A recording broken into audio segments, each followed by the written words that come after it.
Muy buenas tardes, boys, bienvenidos a Cosas del Básquet, bienvenidos a un nuevo vídeo. Y hoy tenemos que hablar de Paul Pierce. No sé si os habéis enterado del rifirrafe entre Paul Pierce y Dwyane Wade, lo que ha dicho la estrella de Boston Celtics, ¿no? Acerca de, pues bueno, que Wade finalmente jugó con Chris Bosh y con LeBron James y que esto le benefició en su carrera deportiva. Voy a hacer un vídeo respuesta, ¿no? Para Paul Pierce, sobre todo por todo lo que ha dicho, porque al final creo que hay una cosa que es cierta, pero tampoco es todo verdad, y obviamente no puedes decir eso a Dwyane Wade cuando tú prácticamente eres Dwyane Wade 2.0 por lo mismo que él denuncia que le ha pasado a Dwyane Wade. Entonces, como os digo, el vídeo va a ser como un vídeo respuesta, ¿vale? Donde voy a dar mi opinión y sobre todo donde vamos a analizar las palabras de Paul Pierce y lo que ha dicho, porque se le ha criticado bastante en cuanto a lo de Dwyane Wade y también por lo que ha dicho de Nikola Jokic, asegurando que no es uno de los mejores pasadores de todos los tiempos, etcétera, etcétera.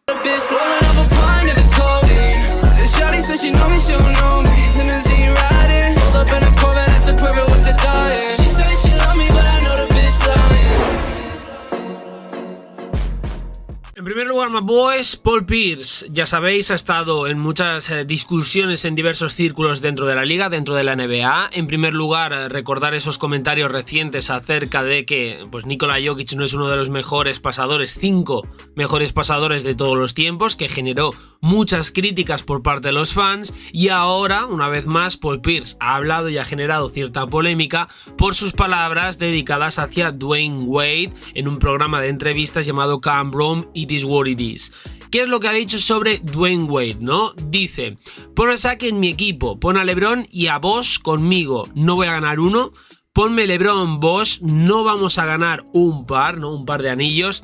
A ver, si bien Paul Pierce afirmó más tarde que esto no tenía la intención de faltarle al respeto ni mucho menos a Dwyane Wade, es un poco complicado verlo de esta manera, sobre todo por lo que dice, ¿no? De hecho, Pierce hizo exactamente el mismo argumento en 2019, como algunos fans han querido destacar vía Twitter, sobre todo en esa etapa de Paul Pierce cuando trabajaba en la ESPN. Ya no trabaja por lo que pasó, ¿no? Con unas strippers, un Instagram Live. Normalmente los Instagram Live conllevan ciertos problemas y si no, preguntarle a Yamorán. Básicamente, Pierce afirma que la leyenda de Miami se benefició de tener un elenco de apoyo de élite, haciendo referencia a Shaq, a LeBron, a Chris Bosh, y que Pierce tendría los mismos elogios si hubiera jugado con el mismo núcleo.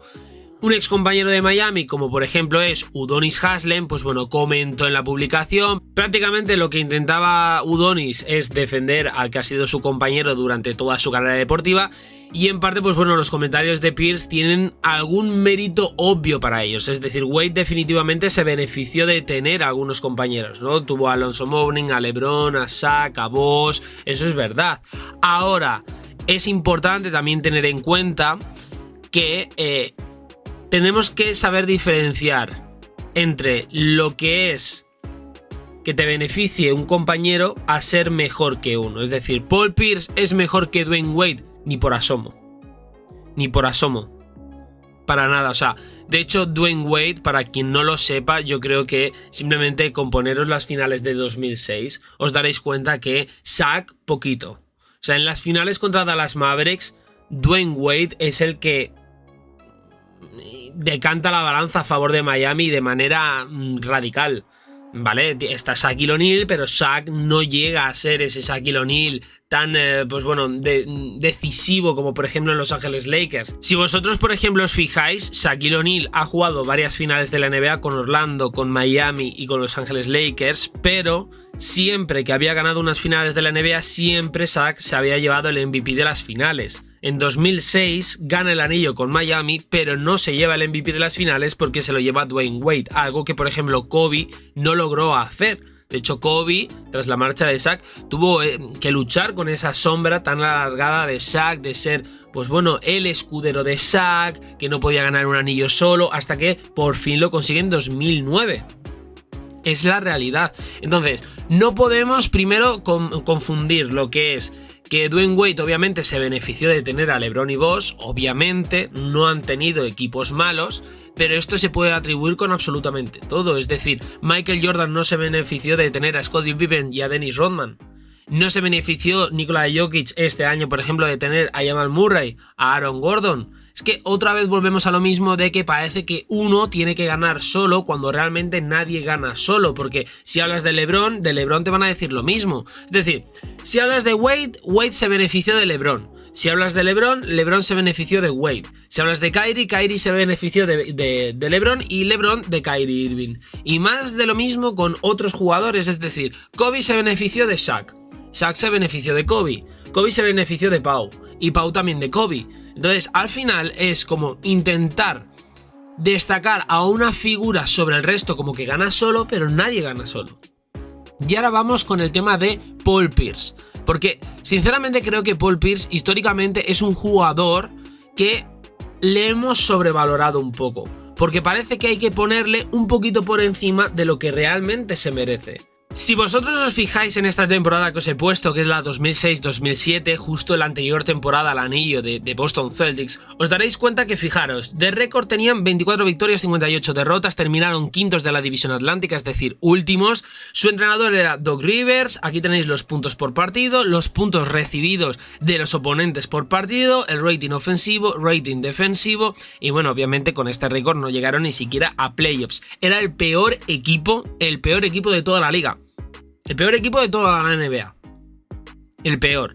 Aquí tenéis la plantilla. Tony Allen, Ryan Gomez, Gerald Green, Al Jefferson, Michael Olowokandi, Kendrick Perkins, Paul Pierce, Kevin Pinkney, Leon Powe, Theo Radcliffe, Alan Ray, Rayon Rondo, Brian Scalabrine, Wally Szczerbiak, Sebastian Tilfer y DeLon West. Si nos vamos a la siguiente temporada, que es la temporada en la que ganan el anillo, aquí lo estaréis viendo, fijaros, pasan de un 24-58 a un 66-16. Primeros en la división atlántica, cuando en la anterior habían sido quintos. Su entrenador, el mismo Doc Rivers, puntos por partido, puntos recibidos de los oponentes, rating ofensivo, rating defensivo, y luego tenéis los playoffs. El año pasado no se meten en playoffs, el año anterior, este sí. Y no solo se meten en playoffs, sino que se convierten en el mejor equipo de la liga, siendo en la anterior temporada el peor. El peor. En primera ronda se cargan 4-3 a Atlanta Hawks, 4-3 en semifinales a Cleveland Cavaliers, 4-2 a Detroit Pistons, 4-2 a Los Angeles Lakers. La plantilla: Ray Allen, Tony Allen, PG Brown, Sam Cassell, Glenn Davis, Kevin Garnett, Eddie House, Kendrick Perkins, Paul Pierce, Scott Pollard, James Posey, Leon Powe, Gabe Pruitt, Rayon Rondo y Brian Scalabrine. ¿Qué quiero destacar con esto? Si os dais cuenta, el gran cambio que hay de una temporada a otra, sobre todo son dos jugadores muy importantes, como son Ray Allen y Kevin Garnett. Paul Pierce, el anillo que gana, sí, lo que vosotros digáis, fue MVP, al igual que por ejemplo lo fue en 2006 Dwayne Wade, hablando de MVP de las finales. Paul Pierce lo fue en 2008, pero Paul Pierce estaba en el equipo anterior a este y no se mete ni en playoffs. Tiene récord negativo y estaba en el peor equipo de toda la NBA.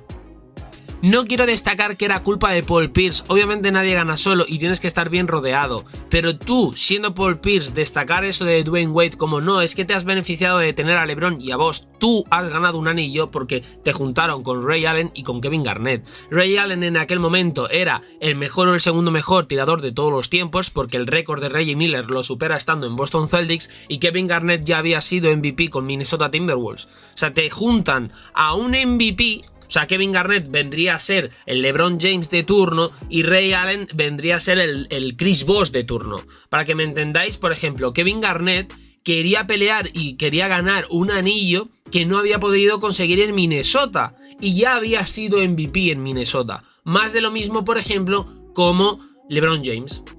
LeBron James había ganado MVPs con Cleveland Cavaliers, pero no había ganado un anillo de la NBA. Las maneras de llegar son diferentes, porque esto fue vía trade, lo de LeBron James es vía agencia libre, al igual que por ejemplo lo de Chris Bosh, pero es importante tener en cuenta el hecho de, el resumen, de una temporada a otra, a Paul Pierce le traen a Ray Allen y a Kevin Garnett y pasas de ser el peor equipo de toda la NBA al mejor equipo de toda la NBA, a ganar el anillo. Entonces, cuando Paul Pierce habla así de Dwayne Wade, es como, no sé, o me da la sensación que Paul Pierce habla como si él hubiera ganado el anillo completamente solo, cuando para nada.